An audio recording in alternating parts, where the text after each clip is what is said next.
السلام علیکم ورحمۃ اللہ وبرکاتہ۔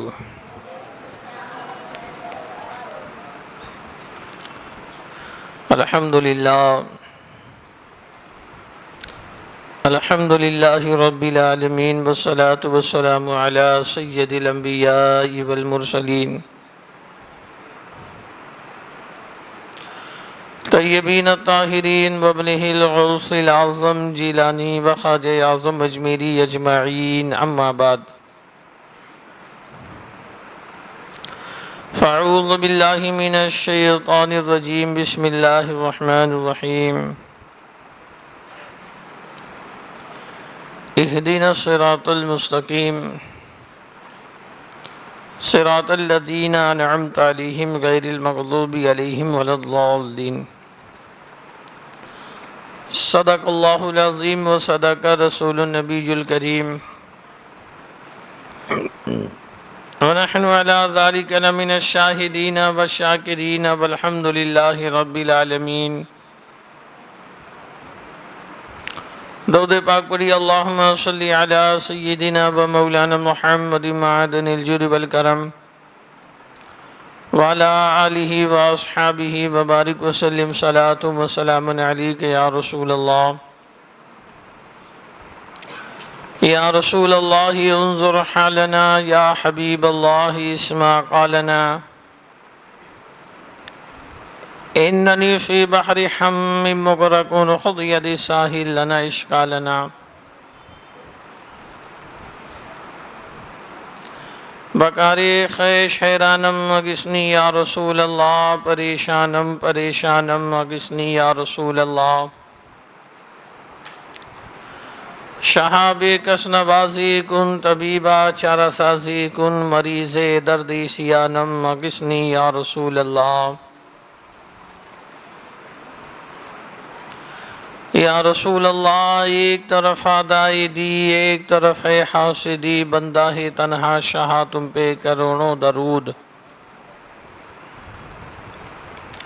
غرچہ بے حد ہے قصور، تم ہو عفو و غفور، بخش دو جرم و خطا تم پہ کروڑوں درود۔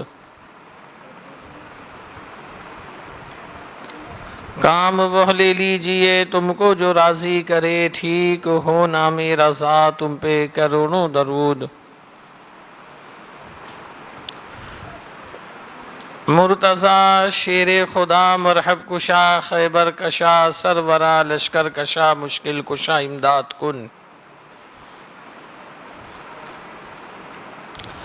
یا شہید کربلا، یا دافع کرب و بلا، یا سیدی مولا حسین ابن علی امداد کن۔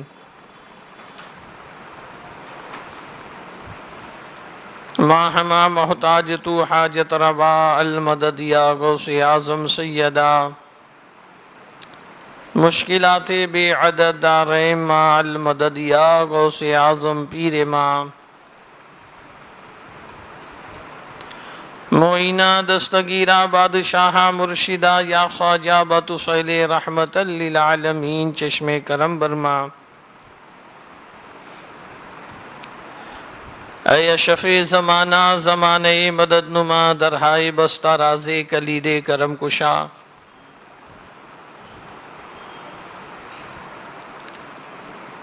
طریق مصطفیٰ کو چھوڑنا ہے وجہ بربادی، اسی سے قوم ہوئی دنیا میں بے اقتدار اپنی۔ میں مؤدبانہ مخلصانہ عاجزانہ گزارش کروں گا ان بھائیوں سے جو اپنے گھروں میں بیٹھ کر بذریعہ موبائل اس محفل کو سن رہے ہیں،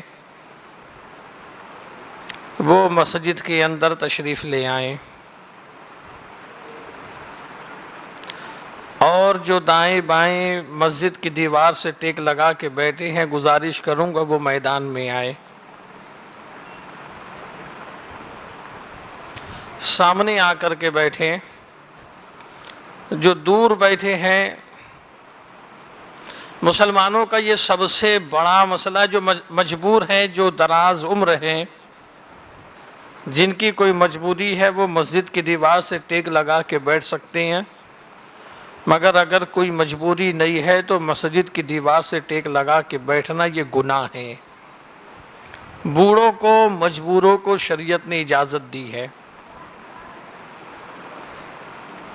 یہ ہمارے لیے بہت بڑا مسئلہ ہے کہ جب نماز میں بچے پہلے آتے ہیں، بڑے بعد میں آتے ہیں، تو بچوں کو بڑے صف سے نکال کے جماعت خانے کے باہر کر دیتے ہیں، اور محفل میں بھی بچے پہلے ہی آتے ہیں، نہ کچھ سیکھتے ہیں نہ سکھانے کا موقع دیتے ہیں۔ یہ کمی، یہ کوتاہی بڑوں کی ہے۔ 10:30 بج چکا، اب تک کے لوگ اپنی ضروریات سے فارغ نہیں ہوئے۔ وہی اگر ابھی مسجد سے یہ اعلان ہو جائے کہ 11 بجے سب جمع ہو جائیں مسجد میں، ایک بس ماتھے ران گھومنے کو جائے گی، پورا خرچہ مسجد والے برداشت کریں گے، تو پورا محلہ اٹھ کر کے آ جائے گا۔ وہی اگر یہ اعلان کر دیا جائے کہ محفل کے اختتام پر ٹکہ بریانی کھلائی جائے گی تو لوگ موجود ہو جائیں گے۔ جملے میرے سخت ہیں مگر میں یہ ٹوٹے ہوئے دل سے کہہ رہا ہوں، دین سیکھنے کے لیے مسلمانوں کے پاس وقت نہیں ہے۔ اللہ و رسول کے فرامین سیکھنے کے لیے مسلمانوں کے، آپ جا کر کے دیکھ لے، جتنے گھر میں بیٹھے ہوں گے ادھر ادھر کی باتیں کر رہے ہوں گے، محلے میں بیٹھے ہوں گے، جتنی دیر مسجد میں آ کر کے بیٹھو گے ثواب ملے گا، اللہ و رسول کی رضا ملے گی۔ پھر کیا کہتے ہو کہ حکومت ظلم کر رہی ہے، مسلمانوں کو تشدد کا نشانہ بنایا جا رہا ہے، مارے جا رہے ہیں، پیٹے جا رہے ہیں۔ کیا کبھی اپنے اعمال کی طرف نظر کر کے دیکھا کہ ہمارے اعمال کیسے ہیں؟ قوم سمود نے، قوم عاد نے، قوم لوط نے، دیگر اقوام نے جب اللہ رسول کی نافرمانی کی تو اللہ تبارک و تعالیٰ نے کسی قوم پر آسمان سے پتھر برسا دیے، کسی پوری قوم کو بندر بنا دیا، کسی قوم کے اوپر ٹڈی کے عذاب کو نازل کیا، کسی قوم کو پوری زمین سمیت آسمان پہ لے جا کر کے پلٹ دیا گیا۔ یہ نافرمانی اور گناہ کی وجہ سے ہوا۔ وہ ساری غلطیاں، وہ ساری کمی، وہ ساری کوتاہی، وہ سارے گناہ آج امت مسلمہ میں پائے جاتے ہیں، مگر پھر بھی اللہ تبارک و تعالی ویسا عذاب نازل نہیں کر رہا ہے۔ موقع دیا، مہلت دیا، رسی کو ڈھیلا چھوڑ دیا تاکہ مسلمان اپنے گناہ سے توبہ کر کے اللہ کی طرف آ جائے۔ کب تک کہ مسلمانوں خواب خرگوش کے خراٹے لیتے رہو گے؟ کب تک کہ مسلمانوں غفلت کی نیند سوتے رہو گے کہ اب بھی وہ وقت نہیں آیا کہ تم بیدار ہو جاؤ؟ تمہاری مساجد شہید کر دی گئی، بزرگان دین کے آستانے اجاڑ دیے گئے، مدارس اسلامیہ پر پابندی لگا دی گئی، تمہاری نمازوں پہ پابندی، تمہاری اذانوں پہ پابندی، تمہاری قربانیوں پہ پابندی، اس کے بعد بھی تم خدا کے دین کی طرف نہیں آتے۔ یہ ہماری کمی نہیں ہے تو اور کیا ہے؟ نہیں میری بات پہ یقین آتا، ابھی اعلان کر دو، تھوڑی دیر میں مجمع دیکھ لینا، ایک طرف ایک مولوی کھڑے رہ کے تقریر کرتا رہو، 4 آدمی اس کے پاس رہیں گے، اور ایک طرف کوئی گائےکار گانا گائے، 400 آدمی اس کے پاس ہوں گے۔ یہ مسلمانوں کی بے حسی اور دین سے بیزاری نہیں ہے تو اور کیا ہے؟ ہمارے اعمال تو ایسے ہیں کہ آسمان سے پتھروں کا نزول ہو جائے، ہمارے اعمال تو ایسے ہیں کہ اللہ تبارک و تعالی آسمان سے انگاروں کے شعلے برسا دیں، جبکہ کل یہ اعلان کیا گیا تھا کہ جلد سے جلد اپنی ضروریات سے فارغ ہو کر کے آئیں تاکہ کسی سے کوئی بات سننے سے رہ نہ جائے۔ وہی حال ہے آج بھی، بچے، چند بچے جو مسجد میں ہیں، بچے کہیں بھی رہیں گے، بچے مستی کریں گے، بچے، بچپنا اسی کا نام ہے۔ ان سے شکایت نہیں، شکایت بڑوں سے ہے۔ پھر کہتے کیوں ہو کہ ہم پریشان ہیں، کاروبار نہیں چلتا۔ پھر کہتے کیوں ہو کہ ہم مفلس ہو چکے، مجبور ہو چکے، مہنگائی بڑھتی چلی گئی۔ خدارا مسلمانوں، اب بیدار ہو جاؤ۔ تمہاری عافیت، تمہاری بقا، تمہاری سلامتی اسی میں ہے کہ تم خدا کی طرف آ جاؤ، اس کے دین کی طرف آ جاؤ۔ اللہ تبارک و تعالیٰ قرآن میں فرماتا ہے قد افلح المؤمنون الذین هم فی صلاتهم خاشعون، کہ وہی لوگ فلاح پاتے ہیں جو اپنی نماز کو خشوع کے ساتھ ادا کرتے ہیں۔ خدا بند قدوس قرآن میں فرماتا ہے لن تنالوا البر حتی تنفقوا مما تحبون، اگر تم کامیابی چاہتے ہو تو اپنی محبوب ترین چیز راہ خدا کے اندر قربان کر دو۔ کل ناظم صاحب نے شعر میں، اشعار میں ایک شعر پڑھا تھا کہ محرم آتے ہی مسلمان جاگ جاتے ہیں، ابھی تک مجھ کو جاگا ہوا کوئی دکھا نہیں، سب کے سب سوئے پڑے ہیں۔ اگر کہو تو گھروں گھر جا کر کے میں ہاتھ پکڑ کے مسجد میں لے آؤں، یہ حال ہو چکا ہے مسلمانوں کا۔ شرم آتی ہے مسلمانوں کی سوچ کو دیکھ کر کے، مسلمانوں کے اعمال کو دیکھ کر کے۔ محبت حسین کا دم بھرنے والے،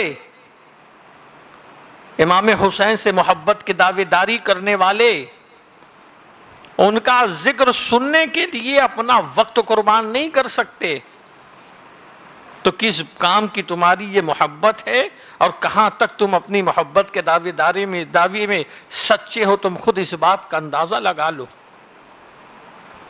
اللہ تعالی ہمیں آپ کو سب کو دین کی سمجھ عطا فرمائے، دین پر عمل کرنے کی ہمیں آپ کو اللہ تعالی توفیق دے۔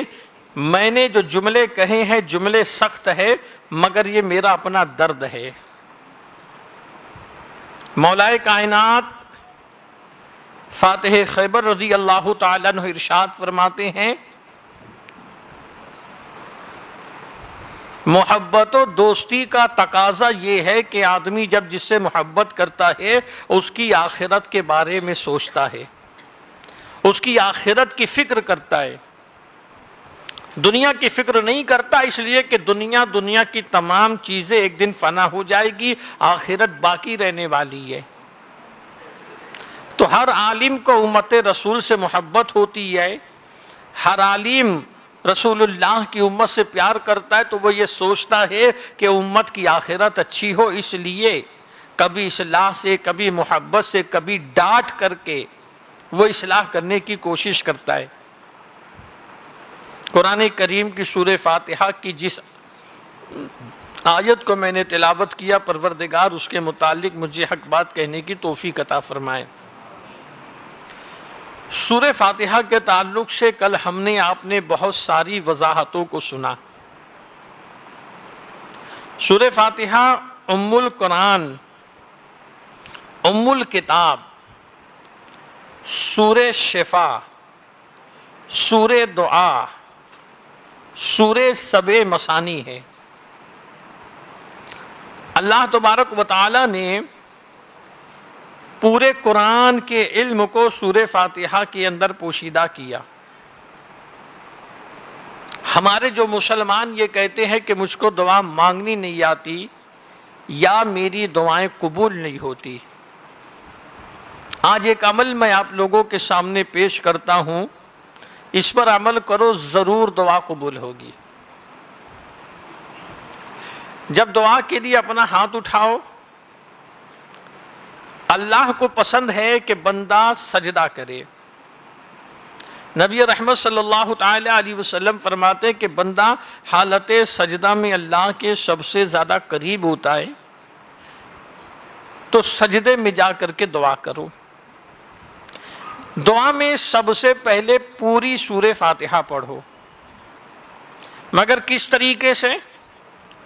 بسم اللہ الرحمن الرحیم الحمد للہ رب العالمین، رحیم کے میم کو لام میں ملا کر بسم اللہ الرحمن الرحیم الحمد للہ رب العالمین۔ پھر جب الرحمن الرحیم پڑھو تو اس کو 3 مرتبہ پڑھو، الرحمن الرحیم الرحمن الرحیم الرحمن الرحیم۔ پھر پوری سورہ فاتحہ تلاوت کرو۔ پوری سورہ فاتحہ تلاوت کرنے کے بعد اللہ سے عرض کرو پروردگار سورہ فاتحہ کی برکت سے میری اس حاجت کو پورا فرما دے، ضرور تمہاری دعائیں اللہ کی بارگاہ میں قبول ہوگی۔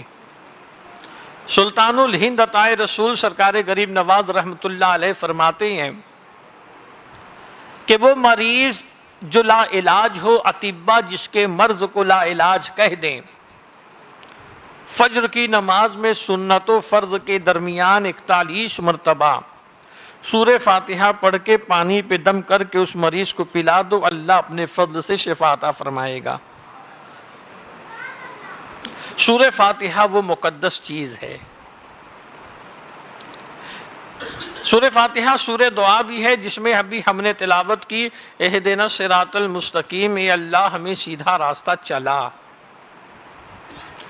ان لوگوں کا راستہ جن پر تو نے انعام کیا۔ تو صراط مستقیم جو سیدھا راستہ ہے، کل میں نے آپ لوگوں کو بتایا تھا کہ کبھی کسی کا جھبا دیکھ کر، اس کا عمامہ دیکھ کر، اس کی عبادت و ریاضت دیکھ کر کے اس کے پیچھے بھاگنے کی، پھسلنے کی ضرورت نہیں ہے، دیکھنا یہ کہ وہ رسول اللہ سے کتنی محبت کرتا ہے۔ اعلیٰ حضرت فرماتے ہیں سونا جنگل رات اندھیری چھائی بدلی کالی ہے، سونے والوں جاگتے رہنا چوروں کی رکھوالی ہے۔ کہ جیسے جیسے زمانہ آگے بڑھے گا، دین کا لبادہ اڑے، بہت سے چور ایسے نکلیں گے جو تمہارے ایمان کی چوری کر لیں گے، تمہارے ایمان کو تباہ کر دیں گے اور تمہیں خبر تک نہیں ہوگی۔ بخاری کی حدیث پاک ہے، مولا کائنات اس حدیث کو روایت کرتے ہیں۔ حدیث کو بیان کرنے سے پہلے مولا علی فرماتے ہیں آسمان سے زمین پر گرنا علی کے لیے آسان ہے، مگر نبی کی طرف کوئی بات جھوٹی منسوب کر دینا بہت مشکل ہے۔ پھر حضرت علی فرماتے نبی کریم صلی اللہ تعالی علیہ وسلم نے فرمایا آخر زمانے میں کچھ لوگ ایسے ہوں گے جو دین کی دعوے داری کریں گے۔ حدیث پاک کو میں اپنے الفاظ میں عرض کر رہا ہوں، مفہوم اس کا پیش کر رہا ہوں کہ دین کے دعوے داری کریں گے، نمازیں ایسی پڑھیں گے کہ تم ان کی نمازیں دیکھ کر کے اپنی نمازوں کو ہلکا سمجھو گے، مگر وہ دین سے ایسے نکلے ہوں گے جیسے تھن سے دودھ نکل جاتا ہے یا تیر جو ہے کمان سے تیر نکل جاتا ہے۔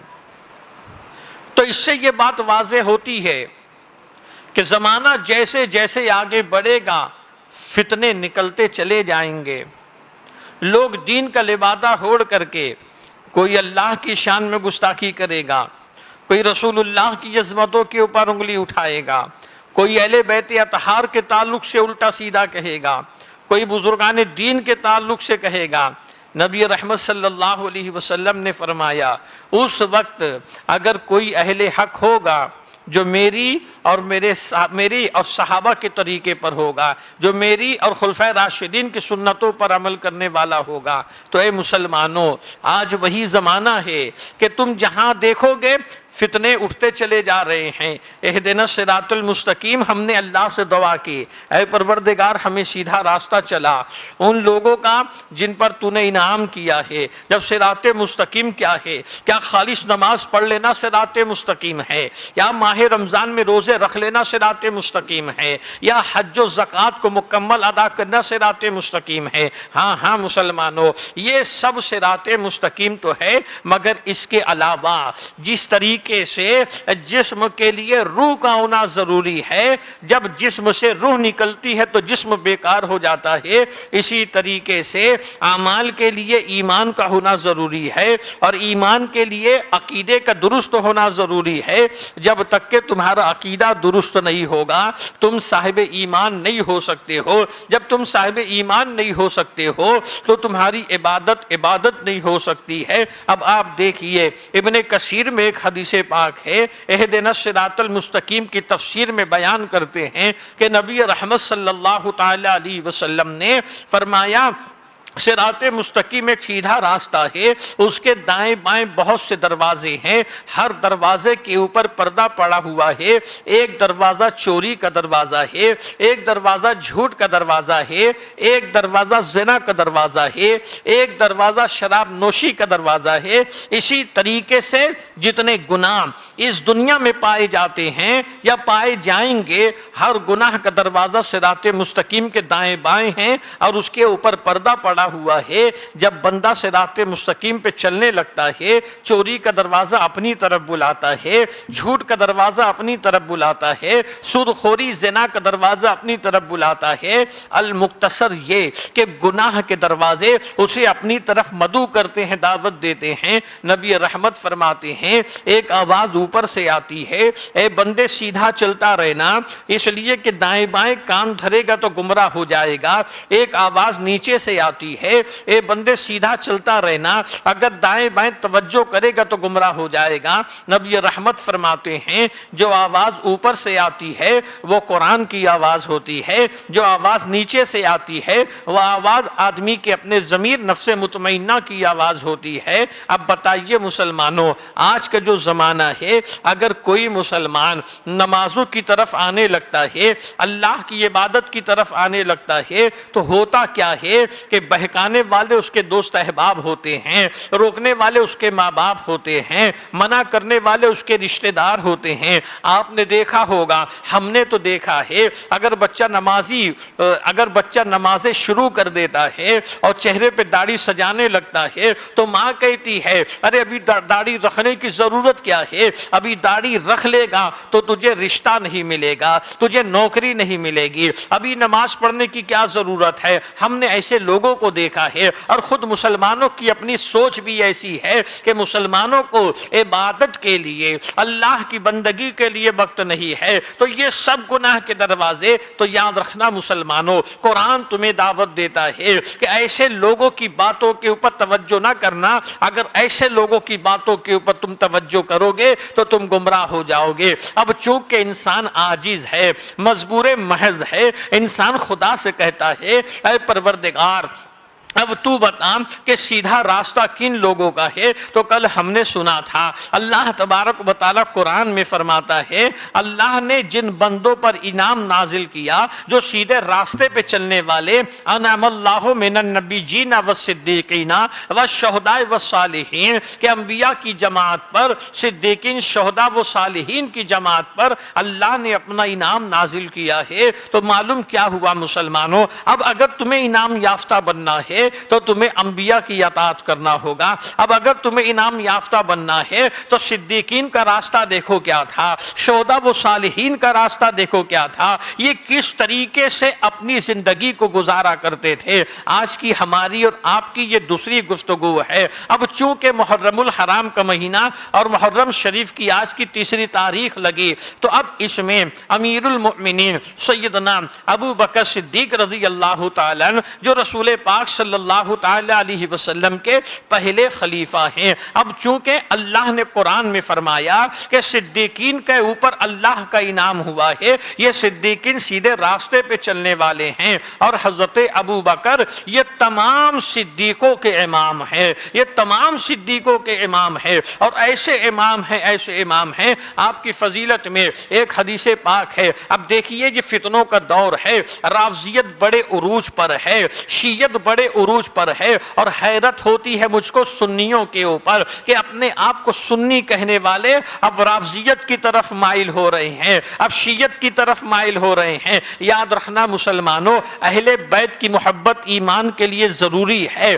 بغیر اہل بیت کی محبت کے کوئی کامل ایمان والا نہیں ہو سکتا ہے، مگر اہل بیت کی محبت میں صحابہ کو برا کہنا یہ گمراہی ہے، اہل بیت کی محبت میں صدیق و عمر کو برا کہنا یہ گمراہی ہے، اس لیے کہ خلافت راشدہ کی جو ترتیب ہے یہی ترتیب آپ لوگوں کی فضیلت کی بھی ہے۔ اب دیکھیے رافضیت اور شیعت کیسے عروج پر ہے کہ لوگ جو ہے، ہم نے سنیوں کو دیکھا ہے رافضی اور شیعہ ہوتے ہوئے کہ لوگ اب حضرت مولا کائنات رضی اللہ تعالیٰ عنہ کو حضرت ابو بکر و عمر کے اوپر فوقیت دینے لگے ہیں، افضلیت جو ہے افضلیت کی دعوے داری کرنے لگے ہیں۔ یاد رکھنا مسلمانوں، اللہ کے نبی صلی اللہ تعالیٰ علیہ وسلم کے بعد اور تمام انبیاء کرام کے بعد اس زمین پر اگر سب سے افضل کوئی ہے تو وہ حضرت ابو بکر صدیق ہے، آپ کے بعد حضرت عمر فاروق اعظم ہیں، آپ کے بعد حضرت عثمان غنی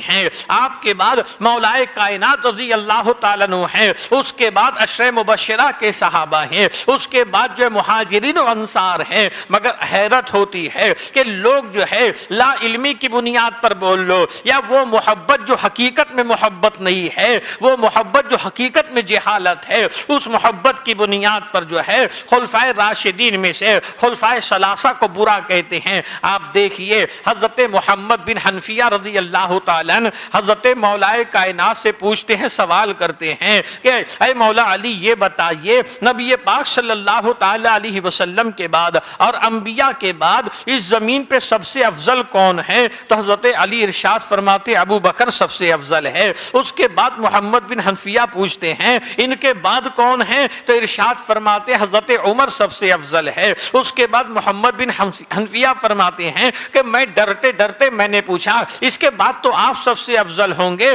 تو مولا علی ارشاد فرماتے نہیں نہیں، میں تو عام مسلمانوں میں سے ایک ادنا سے مسلمان ہوں۔ مشکات شریف کی یہ حدیث پاک ہے۔ یہاں بتانا مقصد یہ ہے مسلمانوں، یقیناً مولا کائنات رضی اللہ تعالیٰ عنہ رسول اللہ کے داماد فاتح خیبر ہے اور تمام مومنین کے آقا وہ مولا ہے۔ اللہ کے نبی نے ارشاد جو فرمایا کہ میں جس کا مولا ہوں علی بھی اس کے مولا ہیں، یقیناً اللہ کے نبی صلی اللہ تعالیٰ علیہ وسلم کے فرمان کے مطابق حضرت مولا علی ابو بکر و عمر کے بھی مولا ہیں، مگر اللہ تبارک و تعالیٰ نے ابو بکر و عمر کو اونچا مقام عطا فرمایا ہے۔ حضرت مولا علی رضی اللہ تعالیٰ نے فرمایا پہلے ابو بکر ہے پھر عمر ہے، اور اپنی ذات کے تعلق سے ارشاد فرماتے یہ تو آپ کی انکساری وہ خاکساری ہے۔ کہاں ہیں وہ لوگ جو حضرت علی سے محبت کی دعوے داری کرتے ہیں اور حضرت ابو بکر و عمر کو گالیاں دیتے ہیں؟ فضائل کے اعتبار سے اگر آپ دیکھیں گے مسلمانوں تو قرآن کریم کے اندر حضرت ابو بکر کی فضیلت کو بیان کیا گیا، حدیث طیبات کے اندر حضرت ابو بکر صدیق کی فضیلت کو بیان کیا گیا۔ حضرت ابو بکر صدیق کا بچپنا کیسا تھا؟ آپ نے اپنے پورے بچپنے میں کبھی آپ نے بت کی پوجا نہیں کی ہے۔ تمام صحابہ کے اندر حضرت ابو بکر کو یہ امتیاز حاصل تھا، آپ بھی صحابی رسول ہیں، آپ کی اولاد بھی صحابی رسول ہے، آپ کی اولاد کی اولاد بھی صحابی رسول ہے، آپ کے ماں باپ بھی صحابی رسول ہے۔ اب آپ دیکھیے آپ کا بچپنا کیسا تھا۔ آپ بچپنے کے عالم میں آپ کے والد حضرت ابو قحافہ ایک مرتبہ بت خانے میں آپ کو لے گئے، بت سامنے تھے۔ ابو قحافہ نے کہا ابو بکر یہ ہمارے خدا انہیں سجدہ کرو، اتنا کہہ کے ابو قحافہ تو باہر چلے گئے۔ حضرت ابو بکر اپنے بچپنے میں ہی بت کو سامنے دیکھتے ارشاد فرماتے ہیں تو میرا خدا ہے، میں بھوکا ہوں مجھ کو کھانا کھلا، کوئی جواب نہیں ملتا ہے۔ فرماتے تو میرا خدا ہے، میں ننگا ہوں مجھ کو کپڑا پہنا دے، کوئی جواب نہیں ملتا ہے۔ پھر حضرت ابو بکر ایک پتھر اٹھاتے ہیں، ارشاد فرماتے ہیں کہ تو خدا ہے، دیکھ میں تجھ کو مار رہا ہوں، تو اپنے آپ کو بچا لے۔ اتنا کہنے کے بعد آپ نے پتھر بت کی طرف پھینکا تو اس کی ناک ٹوٹ جاتی ہے۔ اتنے میں حضرت ابو قحافہ آتے ہیں، فرماتے میرے بچے یہ تم نے کیا کیا؟ آپ کو پکڑ کے آپ کی والدہ حضرت ام خیر کے پاس لے کر کے آتے ہیں، پورے ماجرے کو بیان کرتے ہیں تو آپ کی والدہ کہتی ہے ابو قحافہ انہیں کچھ کہنے کی ضرورت نہیں ہے، اس لیے کہ جس وقت ان کی ولادت ہوئی تھی، جس وقت ان کی پیدائش ہوئی تھی، میں گھر میں اکیلی وہ تنہا تھی تو ہاتف غیبی کی آواز کو میں نے سنا تھا، کوئی کہہ رہا تھا اے اللہ کی سچی بندی، تیرا بیٹا جو پیدا ہوا ہے یہ نبی رحمت صلی اللہ علیہ وسلم کے دین میں داخل ہوگا اور اس کا پہلا خلیفہ مقرر ہوگا، اس لیے انہیں کچھ کہنے کی ضرورت نہیں ہے۔ اب بتائیے مسلمانوں، یہ حضرت ابو بکر صدیق ہے، آپ کا مقام کتنا ہے کہ آپ کے صحابی ہونے کی جو ہے آپ کا صحابی ہونا یہ قرآن سے ثابت ہے۔ اگر کسی کے صحابی ہونے میں کوئی شک کرے یا کسی صحابی کے صحابی ہونے کا کوئی انکار کر دے تو وہ گمراہ ہو جائے گا، مگر ابو بکر صدیق کی صحابیت کا اگر کوئی انکار کر دے تو وہ کافر ہو جائے گا۔ حضرت ابو بکر صدیق کا مقام کتنا اونچا ہے، اللہ کے پیارے نبی صلی اللہ تعالی علیہ وسلم ارشاد فرماتے ہیں اے ابو بکر تم غار کے بھی میرے ساتھی ہو اور حوض کوثر پہ بھی تم میرے ساتھ رہنے والے ہو۔ اللہ کے نبی علیہ الصلوۃ والسلام فرماتے ہیں ہر نبی کا جنت میں ایک رفیق ہوتا ہے، ایک دوست ہوتا ہے، اور جنت میں میرا رفیق ابو بکر ہوگا۔ اللہ کے نبی صلی اللہ تعالی علیہ وسلم فرماتے ہیں حضرت عائشہ صدیقہ رضی اللہ تعالی عنہا اس حدیث کو روایت کرتی ہے، حضرت عائشہ صدیقہ فرماتی ہے نبی کریم علیہ السلام کی بارگاہ میں ایک مرتبہ میرے والد ماجد حاضر ہوئے، اللہ کے نبی صلی اللہ علیہ وسلم نے میرے والد کو دیکھ کر کے ارشاد فرمایا ابو بکر سنو تم جہنم سے آزاد ہو، ابو بکر سنو میری امت میں سب سے پہلے اللہ تبارک و تعالی تمہیں جنت میں داخل کرے گا۔ نبی رحمت صلی اللہ تعالی علیہ وسلم نے حضرت ابو بکر صدیق کے تعلق سے ارشاد فرمایا کہ کسی کا مجھ پر احسان نہیں ہے مگر میں نے اس کے احسان کا بدلہ دے دیا، مجھ پر ابو بکر کا احسان ہے اور قیامت کے دن اللہ تبارک و تعالی ان کے احسان کا بدلہ عطا فرمائے گا۔ آپ ان کے فضائل کو قرآن کریم کے اندر بھی دیکھیں گے، حدیث طیبات کے اندر بھی دیکھیں گے، اللہ تبارک و تعالی نے اور مصطفیٰ پیارے صلی اللہ تعالی علیہ وسلم نے حضرت ابو بکر صدیق کے فضائل کو کس طریقے سے بیان کیا ہے۔ ایک مرتبہ ام المؤمنین حضرت عائشہ صدیقہ فرماتی ہے کہ چاندنی رات تھی، نبی کریم صلی اللہ علیہ وسلم میرے گھر میں تھے اور میری گود میں رسول اللہ کا سر انور تھا، میری نظر آسمان پہ پڑی تو میں نے عرض کیا یا رسول اللہ آسمان پہ جتنے تارے ہیں کیا اتنی نیکیاں کسی کی ہو سکتی ہے؟ میرے آقا ارشاد فرماتے ہاں ہاں اتنی نیکیاں تو میرے عمر کی ہے، اتنی نیکیاں تو عمر کی ہے۔ جب اللہ کے نبی نے اتنا ارشاد فرمایا تو صدیقہ نے فوراً دوسرا سوال کیا یا رسول اللہ پھر ابو بکر کی نیکیوں کا کیا، میرے والد کی نیکیوں کا کیا؟ تو میرے آقا ارشاد فرماتے صدیقہ سنو عمر کی زندگی کی تمام نیکیاں ابو بکر کی ایک نیکی کے برابر ہے، ابو بکر کی ایک نیکی کے برابر ہے۔ اب یہاں پہ غور کرنے کی بات یہ ہے مسلمانوں کہ جو لوگ آپ دیکھیں سرکار حافظ ملت رحمت اللہ علیہ جو ارشاد فرماتے ہیں کہ بے عشق محمد جو پڑھاتے ہیں بخاری آتا ہے بخار ان کو بخاری نہیں آتی، کہ بخاری پڑھنے کے لیے بھی رسول اللہ کی محبت ضروری ہے، بغیر رسول کی محبت کے تم بخاری نہ تو پڑھ سکتے ہو نہ تو سمجھ سکتے ہو، اگر پڑھ بھی لوگے تو وہ تمہاری حلق کے نیچے نہیں اترے گا۔ اب دیکھیے یہ ایک حدیث پاک ہے، ام المؤمنین رضی اللہ تعالی عنہ اس حدیث کی راوی ہیں، ام المؤمنین کے ساتھ یہ معاملہ ہوا، حضرت عائشہ صدیقہ نے پوچھا حضور آسمان پہ جتنے تارے ہیں اتنی نیکیاں کس کی ہو سکتی ہے، اس کی نیکیاں کس کی ہو سکتی ہے؟ اس کا مطلب کیا ہے مسلمانوں کہ وہ لوگ جو یہ کہتے ہیں کہ نبی غیب کا علم نہیں جانتے، نبی کو غیب کا علم نہیں ہے، ام المؤمنین بتا رہی ہے کہ میرا عقیدہ یہ ہے کہ آسمان پہ تارے کتنے ہیں رسول اللہ جانتے ہیں، میرا یقین یہ ہے، میرا عقیدہ یہ ہے، میرا ماننا یہ ہے کہ کس کے نام اعمال میں کتنی نیکیاں ہیں یہ بھی رسول اللہ صلی اللہ تعالی علیہ وسلم جانتے ہیں۔ اسی بنیاد پر ام المؤمنین نے پوچھا یا رسول اللہ آسمان پہ جتنے تارے اتنی نیکیاں کس کی ہے؟ اور رسول اللہ نے بھی بتا دیا۔ اللہ کے نبی نے یہ ارشاد نہیں فرمایا اے صدیقہ کیا پوچھ رہی ہو، آسمان پہ تارے کتنے مجھ کو کیا معلوم، کس کے نام اعمال میں کتنی نیکیاں مجھ کو کیا معلوم۔ اللہ کے نبی نے جواب ارشاد فرما کے بتا دیا، اے دنیا والو سن لو، آسمان کے تاروں کی تعداد کو بھی میں جانتا ہوں، اور کس کے نام اعمال میں کتنی نیکیاں یہ بھی میں جانتا ہوں، کون نیک ہے یہ بھی میں جانتا ہوں، کون بد ہے یہ بھی میں جانتا ہوں۔ تو اس سے معلوم ہوا کہ حضرت ابو بکر صدیق کی نیکیاں کتنی ہیں، اللہ نے کتنا اونچا مقام آپ کو دیا ہے۔ ایک مرتبہ حضرت عمر فاروق اعظم رضی اللہ تعالیٰ عنہ نے آپ کی نیکیوں کا تذکرہ کیا۔ وہ شب ہجرت یاد کرو مسلمانوں، جب اللہ کے نبی صلی اللہ علیہ وسلم مکۃ المکرمہ سے ہجرت فرما کر کے مدینہ تشریف لے کر کے جا رہے تھے، اللہ کے نبی نے حضرت صدیق اکبر سے کہا تھا کہ میں کسی بھی وقت ہجرت کر سکتا ہوں، مجھے حکم خدا ہوگا تو میں ہجرت کروں گا۔ حضرت ابو بکر کہتے یا رسول اللہ، جب ہجرت کرنا اپنے غلام کو اپنے ساتھ لے لینا، میں آپ کے ساتھ ہجرت کرنا چاہتا ہوں، میں آپ کے ساتھ جانا چاہتا ہوں۔ اب آپ دیکھیے مسلمانوں، حضرت علی نے ایک مرتبہ حضرت ابو بکر سے پوچھا تھا، اے ابو بکر بتاؤ کہ کون سے اعمال کرتے ہو جس کی وجہ سے اللہ نے تمہیں اتنا اونچا مقام عطا کیا ہے، اتنے اونچے مقام پر تم فائز ہو، تمہارے اعمال کیا کیا ہے؟ تو حضرت ابو بکر فرماتے ہیں اعمال میرے کیا کہ میرے اعمال یہ ہے کہ جب سے میں دامن اسلام میں آیا ہوں، میں کبھی پیٹ بھر کے کھانا نہیں کھاتا، میں کبھی شکم شیر ہو کر کے پانی نہیں پیتا، اور کئی باتیں ابو بکر صدیق گناتے ہیں۔ اس میں سے ایک بات حضرت ابو بکر ارشاد فرماتے ہیں، ایک بات یہ ہے کہ جب میرے سامنے دو کام آتا ہے، ایک کام دین کا ہوتا ہے اور ایک کام دنیا کا ہوتا ہے، تو میں دنیا کے کام کو ترک کر دیتا ہوں، دین کے کام کو ترجیح دیا کرتا ہوں۔ اس کی وجہ سے اللہ نے یہ مقام مجھ کو عطا کیا ہے۔ اے مسلمانوں، صراط مستقیم پر اگر چلنا ہے، ابو بکر صدیق کی زندگی کو دیکھو۔ حضرت ابو بکر صدیق دین کے لیے دنیا کو ترک کرتے تھے، ہم ان سے محبت کی دعویداری داری کرتے ہیں،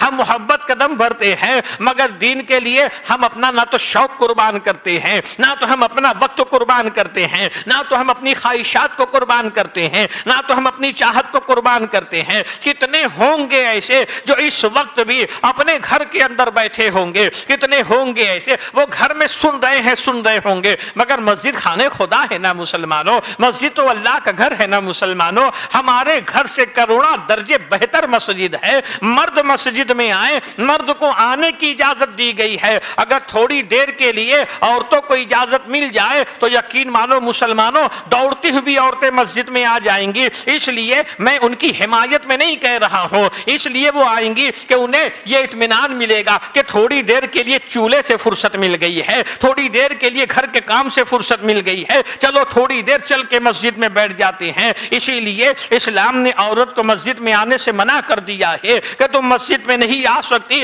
مرد کو مسجد میں آنا ہے، مگر شاید مرد گھر میں اپنی گھر کی عورتوں کے ساتھ ان کے ہاتھ بٹاتے ہوں گے ان کے کام کے لیے۔ اے مسلمانوں، ابو بکر صدیق نے بتایا کہ اگر اونچا مرتبہ چاہتے ہو، اپنے شوق کو خدا کے لیے قربان کرو، اپنے وقت کو خدا کے لیے قربان کرو، اپنی چاہت کو خدا کے لیے قربان کرو، اپنی خواہشات کو خدا کے لیے قربان کرو۔ اذانیں ہوتی ہیں، اپنے کام میں لگے رہتے ہیں، اور جو ہے ذکر و اذکار کے لیے بلایا جاتا ہے، اور ہم کرتے کیا ہے کہ ذکر و اذکار کی محفلوں کو چھوڑ کر کے دوست احباب کی محفلیں ہم سجاتے ہیں۔ کل میں نے بتایا تھا دوستی قبرستان تک کے ہے، مر جاؤ کہ دوست منہا خلقناکم کہہ کے مٹی ڈال کے واپس آ جائے گا، مگر جو نیکیاں کیے ہو، جو ذکر و اذکار کیے ہو، جو تسبیحات پڑھے ہو، یہی تمام چیزیں تمہارے ساتھ تمہاری قبر میں جانے والی ہے۔ حضرت عمر فرماتے ہیں حضرت ابو بکر صدیق کی یہ نیکی جو تمام نیکیوں کے اوپر بھاری ہے، وہ نیکی گارے سور کی نیکی ہے۔ وہ نیکی گارے سور کی کون سی نیکی؟ اللہ کے نبی نے ہجرت کا، اللہ کے نبی نے حضرت ابو بکر سے فرمایا کہ مجھے ہجرت کا حکم ہوگا، میں چلا جاؤں گا ہجرت کے لیے۔ اللہ تبارک و تعالی اب ہجرت کا حکم دیتا کیسے ہے کہ قریش مکہ نے آپس میں مشورہ کیا کہ آج کی رات محمد کو قتل کر دیا جائے، معاذ اللہ رب العالمین۔ اب بتائیے مسلمانوں، وہ شمع کیسے بجھے گی جس کی حفاظت خدا کرتا ہو، اور وہ رسول اللہ صلی اللہ علیہ وسلم جن کے نور سے پوری دنیا روشن ہے، کہ یہ کفار اپنے منہ کی پھوک سے اسے بجھا سکتے ہیں؟ ہرگز نہیں بجھا سکتے ہیں۔ اب کفار نے رسول اللہ کے کاشانہ پاک کو چاروں طرف سے گھیرا ہے، ہاتھوں کی زنجیر بنا کر کے گھیرا ہے کہ جب یہ رات کی تاریکی میں فجر کے لیے نکلیں گے انہیں قتل کر دیں گے، یا ان کے بستر کے اوپر انہیں قتل کر دیں گے۔ اللہ نے حکم دے دیا اے نبی اسی وقت تمہیں ہجرت کرنی نہیں ہے، اسی وقت اپنا گھر چھوڑ دو اللہ کے لیے۔ اللہ کے نبی ہجرت کے لیے جب کاشانہ پاک سے باہر آتے ہیں تو کفار مکہ کھڑے ہیں، ہاتھوں کے اندر ننگی تلوار ہے اور ہاتھوں کی زنجیر بنا کر کے کھڑے ہیں۔ اللہ کے نبی ایک مٹھی مٹی اپنے دستے مبارک میں اٹھاتے ہیں۔ سورہ یاسین کی ایک آیت ہے، آیت نمبر 9، وَجَعَلْنَا مِن بَيْنِ أَيْدِيهِمْ سَدًّا وَمِنْ خَلْفِهِمْ سَدًّا فَأَغْشَيْنَاهُمْ فَهُمْ لَا يُبْصِرُونَ۔ اس آیت کو پڑھ کر کے اللہ کے نبی ان کی طرف دم کرتے ہیں اور ان کے بیچ سے نکل جاتے، انہیں خبر نہیں ہوتی ہے۔ سورہ یاسین کی یہ آیت بڑی با کرامت آیت ہے مسلمانوں، اس آیت کو یاد کر لو، اپنے بچوں کو بھی یہ آیت یاد کرا دو۔ تمہارے بچے جب اپنے گھر سے اسکول کے لیے نکلنے لگے، ٹیوشن کے لیے نکلنے لگے، کھیل کود کے لیے نکلنے لگے یا گھر سے باہر جانے لگے، اپنے بچوں کو تاکید کرو اس آیت کو 3 مرتبہ پڑھ کر کے نکلو۔ جب یہ بچے آیت پڑھ کر کے نکلیں گے تو وہ اللہ کی امان میں رہیں گے، کوئی شر انہیں نقصان نہیں پہنچا سکتا، کوئی حسد انہیں نقصان نہیں پہنچا سکتی۔ اللہ کے نبی نکلتے ہیں، حضرت ابو بکر کے پاس تشریف لاتے ہیں۔ اچھا، یہاں پر ایک بڑا اہم واقعہ ہے۔ اللہ کے نبی علیہ الصلوۃ والسلام پہلے خانہ کعبہ میں حاضر ہوتے ہیں، کعبہ حضور کے سامنے تھا اور کعبے کے سامنے کعبے کا کعبہ مصطفیٰ جان رحمت صلی اللہ علیہ وسلم ہے۔ اب دیکھیے وہ کتنا حسین منظر ہوگا کہ کعبہ دیکھ کر کے حضور اپنے قلب منور کو تسکین عطا فرما رہے ہیں اور کعبہ حضور کو دیکھ کر کے مچل رہا ہے، کعبہ حضور کو دیکھ کر کے جھوم رہا ہے۔